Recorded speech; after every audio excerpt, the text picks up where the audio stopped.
It is one thing to have our campuses, our universities addressing the reduction of greenhouse gases, and this is in the climate world is what we call mitigation. This is mitigating future climatic changes by reducing greenhouse gases.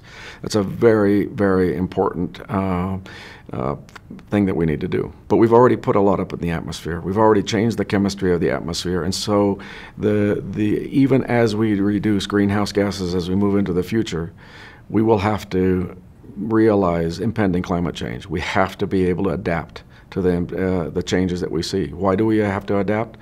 Because all of our social and economic systems have been fine-tuned to the climate of our place. And if the climate of our place, whether it's Phoenix, Arizona, or Seattle, Washington, or Boston, Massachusetts, will be different in the future. So what the notion of adaptation is that we as humans need to be able to have our social and economic systems be resilient to those changes and adapt to those changes. We believe in second nature that is an area that universities have played less of a role than they can.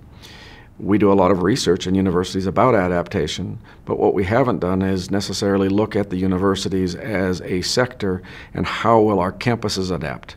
What are we going to do in Phoenix, Arizona when we have future water shortages that we have never seen before? How can our university adapt? If we are on a coastline, what can the universities that are Santa Barbara, how can it handle a sea level rise? So if we were to look at another area beyond the mitigation area, adaptation is critically important. We need to adapt even while we mitigate.